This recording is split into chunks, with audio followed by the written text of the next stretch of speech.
Voilà pourquoi tu es malheureux. On ne naît pas malheureux, on le devient. On ne naît pas heureux, on le devient. Quand on est dans un état dit de présence. Il n'y a pas de négativité, il n'y a pas de positivité. Il y a juste la neutralité, l'équanimité, juste ce qui est, sans distinction bien particulière. Mais avec le temps, quand on grandit et qu'on commence à comprendre le langage des mots et l'impact que les mots ont sur nos émotions, donc les mots assemblés créent des phrases, ces phrases créent des schémas de pensée, ces schémas de pensée influencent notre subconscient et donc du coup notre manière de percevoir le monde sans même en prendre conscience. Quand le subconscient fonctionne, on n'est pas conscient. On peut prendre conscience du subconscient, mais à 75% du temps, on n'est pas conscient de ce que l'on fait. Donc prends en considération que si tu es malheureux, déjà premièrement, il ne faut jamais exprimer la phrase suivante. Je suis malheureux. Non, tu n'es pas malheureux. Être malheureux, ça définit pas qui tu es. Ça définit un instant de ta vie, limité dans le temps. Aujourd'hui, je suis malheureux. Voir si on veut aller en profondeur dans la phrase que l'on doit exprimer et faire en sorte de faire attention aux mots que l'on exprime, parce que ces mots créent des phrases, ces phrases créent des schémas de pensée, influencent notre subconscient et on commence à être les schémas de pensée. On commence à être nos pensées parce qu'elles influencent des actions. Et nous sommes des hommes et des femmes d'habitude et les habitudes sont composées d'actions qui sont précédées par des pensées. Ouais. Donc, idéalement, ce serait ni de dire « je suis malheureux », ni de dire « aujourd'hui, je suis malheureux », mais juste « aujourd'hui, je me sens malheureux ». Quand on se sent malheureux, c'est limité dans le temps. Aujourd'hui, je me sens malheureux. Un ressenti vient et part. C'est comme les nuages. Il a plu tout à l'heure. Maintenant, il fait beau. J'ai cru qu'il allait neiger encore. Grand ciel bleu à nouveau.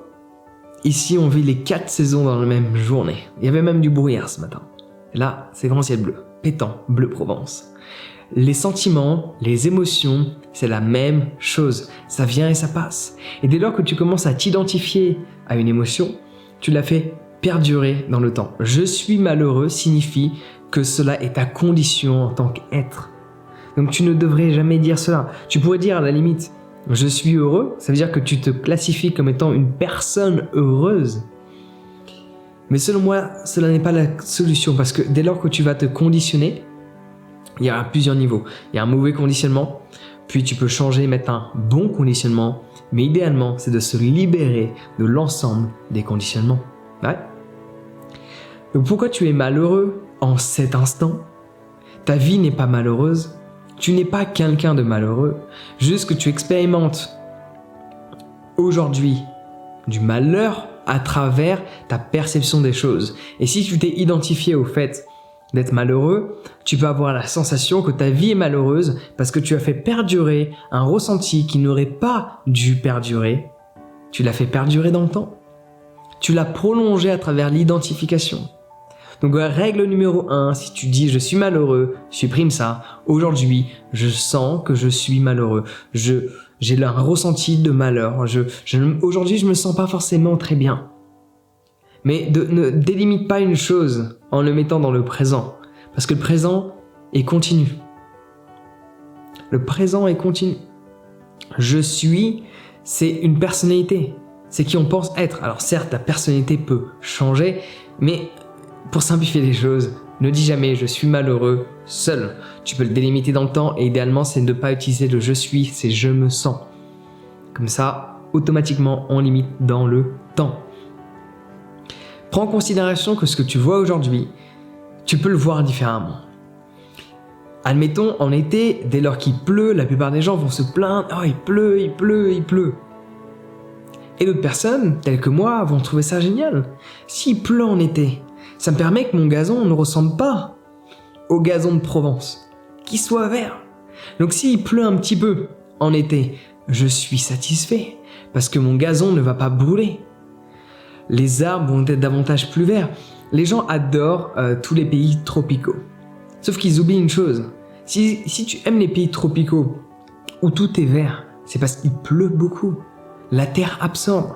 Donc dès lors qu'il pleut, au lieu de voir les choses, par exemple, négativement, parce que c'est beaucoup plus simple de voir les choses sur un point de vue externe par rapport à quelque chose qui n'est pas directement relié à ta vie, malgré que cela est relié directement à ta vie, parce que l'environnement affecte qui tu es.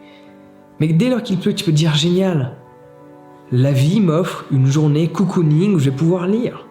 Dès lors qu'il pleut, moi j'ai envie de lire. Je ne le vois pas négatif, en mode non, je peux pas aller dehors. C'est oui, je peux passer plus de temps à lire. Dès lors qu'il y a du brouillard, pour moi c'est génial. Je peux me perdre dans ce non-temps, dans cet espace où le temps n'existe pas. Et je vais passer plus de temps à méditer. Dès qu'il fait beau, c'est génial aussi. Tout est génial à partir du moment donné où tu arrives à prendre les choses dans un contexte bien défini. Donc, change tes perceptions des choses. C'est sûr que si à l'heure actuelle, il y a une situation qui t'a créé cet ancrage de malheur en toi, je te recommande pas de travailler directement sur cette situation parce qu'elle a créé un ancrage. Tu as perdu quelqu'un, on t'a trompé, une personne a rompu avec toi, ainsi de suite, ainsi de suite.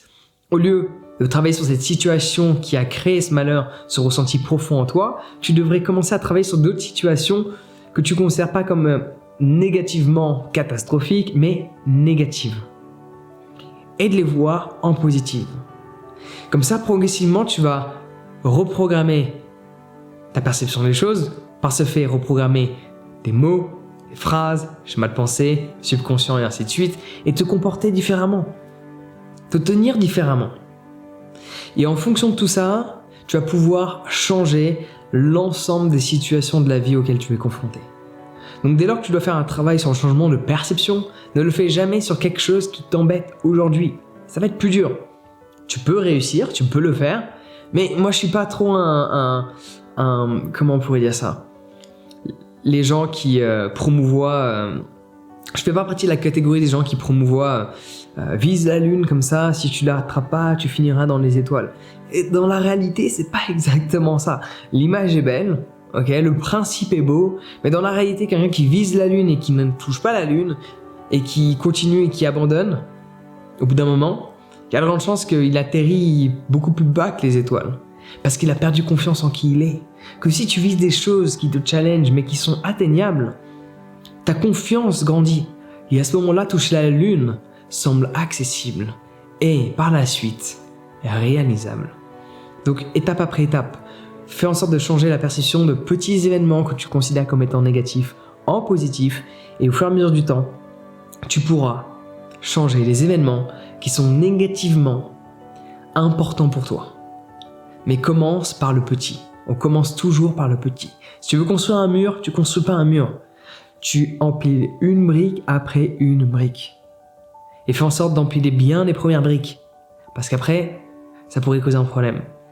Donc, change ta perception des choses en trouvant une raison à quelque chose. L'exemple du temps, moi j'ai trouvé une raison. C'est personnel. Il pleut, ça me donne envie de lire. Il y a du brouillard, ça me donne envie de méditer. Il fait beau, ça me donne envie de sortir. Je trouve une raison à travers chacun des éléments de la vie. Et le fait de trouver une raison, par exemple, on a rompu avec toi. Cette personne ne te méritait pas. Cette personne a rompu avec toi, c'est une opportunité pour trouver quelqu'un d'encore mieux. On t'a quitté ton boulot, ou on t'a viré, ou conjoncture actuelle, ou peu importe le scénario. La plupart des gens le voient négativement. Non, l'opportunité, c'est que tu peux enfin te diriger vers quelque chose que tu aimes. L'opportunité, c'est que tu peux enfin faire quelque chose que tu aimes. Et peut-être changer le cours de ta destinée, en te réinventant, en allant dans une nouvelle industrie, un nouveau secteur. Faire en sorte de créer du renouveau dans ta vie. Tu peux voir de la positivité dans chaque chose, mais commence par des choses où la négativité ne t'impacte pas tant que ça. Ok ? Et bien sûr, si tu veux méditer, c'est grandement utile. J'ai une formation à ce sujet. Le lien est dans la description si tu veux obtenir des informations exclusives à ce sujet. Donc n'hésite pas à me dire ce que tu as pensé de cette vidéo dans les commentaires, à la partager. Ça peut aider un grand nombre de personnes également. Sur ce, prends soin de toi et passe une excellente journée.